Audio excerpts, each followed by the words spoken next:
Разрешите в начале нашей дискуссии дать слово коллеге из Johnson Partner Consulting, Алексу Баркалову, который даст нам в начале такой обзор международных трендов в рынке телекома, контента и OTT-провайдеров. После этого мы уже приступим к такой более плотной дискуссии участников. Алекс, пожалуйста. Good afternoon, and thank you everyone for being here and inviting me from Los Angeles. It's been a short trip. The world keeps getting smaller.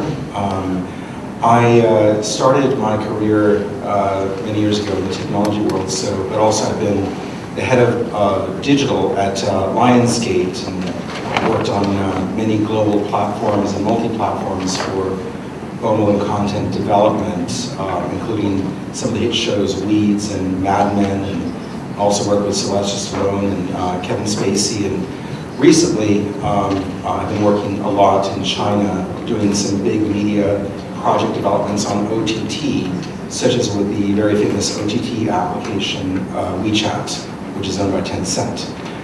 My topic for discussion here today is really an exploration of what I see as an incredible and amazing new development that's happening in the world of OTT and telco alignment. And I should say that this development is starting to take place in China. I didn't come here to talk about China and China mobile telecoms and all that, other than to explain the model of what is working there and what I might want to explore and see what can work here in Russia. So in China, what's interesting is that WeChat is, of course, the predominant OTT application, similar to WhatsApp, which have about 500, 600 million users, combined 1 billion users around the world. And so that is a mega OTT platform. WeChat not only allows you to text, but you can actually share media, discuss media, watch mobile video, and all of that. We put together a short film with China's biggest, most famous actress, Zhou Xun, and we achieved 150 million mobile views in China. And while that may be big or small, depending on how you compare it to other media, what is important is that in the Chinese market, by the end of 2015, there will be about 300 million LTE subscribers. That is going to surpass the current largest market in the world, which is the United States, where I live, which is 148 million LTE subscribers. Now, in both of these markets, there is a very liberal use of media volume that is, I would say, in the US, for instance, unlimited data plans, and in the case of T-Mobile, and a lot of content on mobile video, mobile television, streaming, I guess like it is in Europe and many parts of the world. But last year, there was an exploration in terms of how OTT and mobile can come together, and can mobile operators be part of the ecosystem in terms of maybe taking a share of transactions, SVOD or mobile video on demand revenue. Can there be a percent of transaction, just like a credit card company can mediate the transaction?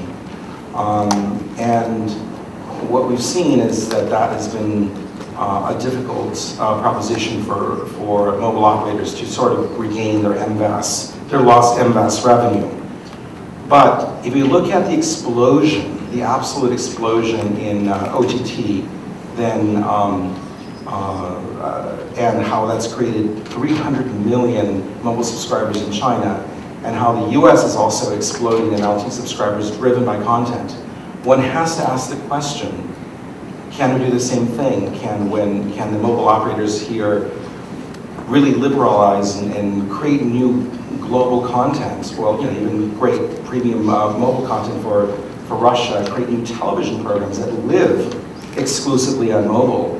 And that creates a huge revenue boost for the mobile operators.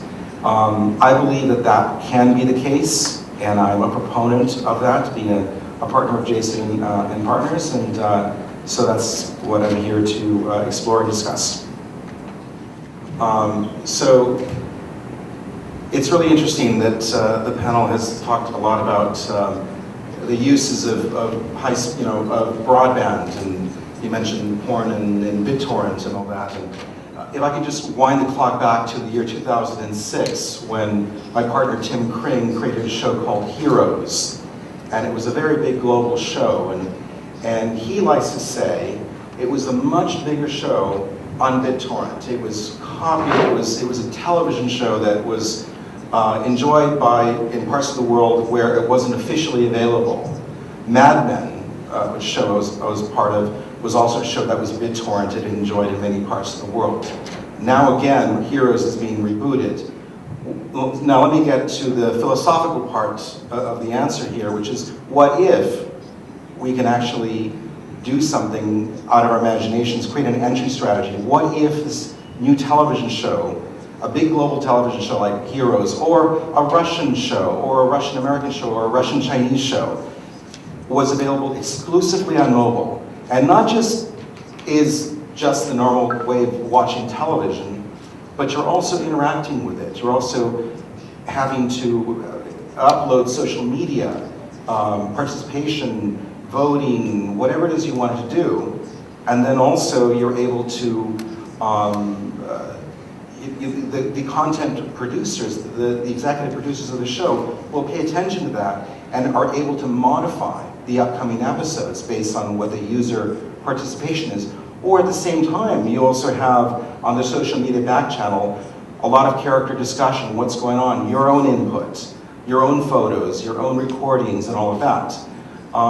And that is a kind of market entry strategy or market instigator that creates a business. In order for a business to be created, and I've been involved in many business involvements, investments, and all that, you need to have a way to, a thought, an idea to create that business. So the telecom operators, together with the media producers, now is a golden opportunity. This is what I feel, as I'm also been talking to a lot of the mobile operators. They have huge investment appetite to create exclusive new programming, and that new programming will also bring in advertising revenue, will also bring in new subscriber revenue, will also allow the users, on your public network, transportation network, to enjoy them, those new services, the new type of content. So that's my opinion.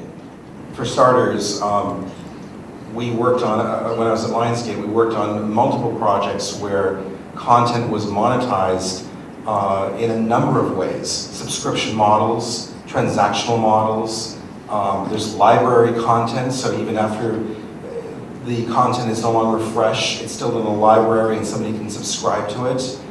More recently, however, there are a number of different revenue sources. We produced a project with Tom Hanks, and it was co-produced by Reliance of India. And it was monetized by minimum guarantees of mobile network internet providers around the world for millions of dollars, which far exceeded the cost of producing the project. And that was at the very start. So that was 2 years ago. Currently, there is a project that Infinity China put together, used the OTT app WeChat, got 150 million impressions, I mentioned this at the beginning, but also created probably 3 times more impressions, video views, and all of that, with the largest actress, created a lot of additional content, social media content, etc. We look at entertainment content as a small piece, as was said before in the panel. the entertainment industry is much smaller than the telecom industry. That is true. However, the entertainment industry far reaches from what is just being monetized. It reaches into fashion and lifestyle and, you know, the reason we buy these devices and the reason we have telecom. We want to do something in our lives, with it in our lives. So we have to look at the whole equation and how things are monetized and why people want to monetize. What I want to say here is that we are experiencing a content revolution. We're experiencing a user demand revolution. The users of mobile content across all the geographies that I work with, they want new types of experiences. Those new types of experiences translate into a number of the different services and applications being provided here. What is missing here, and this is why I'm in a panel, is it's called the convergence of telecom and internet media. What is that convergence? How is that going to start? And we're just talking around it. But how do we really put it together? How we really put it together is that both sides need to invest. And if both sides invest, there are multiple examples. Unfortunately, China, a big proponent, because things are happening in a very big way, and there's money being traded on mobile content left and right, in every direction you go. And the brands are very active in creating, from cooking shows to reality TV shows. One reality TV show in China called Dad, Where Are We Going? Is being watched by 600 million people. Just imagine that, 600 million people. And on mobile, it's being watched by 100 million people. There is not a show on planet Earth that has those kinds of numbers, but it's largely driven by the social media and the attention, which is largely driven by telecom. That is a convergence story and a major success story in itself right there. It's happening in the US, it's happening in the sports markets of South America, and it can certainly happen with a lot of exciting content ideas and an international cooperation here. Yes, there's been a lot of discussions about wearing Brioni suits or jeans or which is better. I come from Los Angeles, I'm here surrounded by chandeliers in this hotel, so a Xenia suit is actually what I'm wearing. So, although I typically dress like Sergey back in Los Angeles when I go to business meetings in Hollywood. And that's important to mention, other than being fun to mention all the way around, because you have to be multimodal. You have to change personalities. You have to do different things. And while that applies to a personal scenario, from the convergence of the mobile, internet media, and telecom, it may need some clarity in the sense that if we say that the telecom operator needs to be, knows more about the end user than anyone else, well, that may be true a couple years ago. Now, it knows the user in a certain way, and now the OTT companies are starting to learn about the users in other ways, and there's an ecosystem that's forming. And the partnership model is forming around that. And the partnership model and the ecosystems are sort of finding their ways in different geographies and different countries. So what I'm saying is, while we don't expect our water and gas company at home, at least I don't know how it works in Russia, they don't provide security services, or they don't provide babysitting services. I honestly am not sure if a telecom company should provide banking services.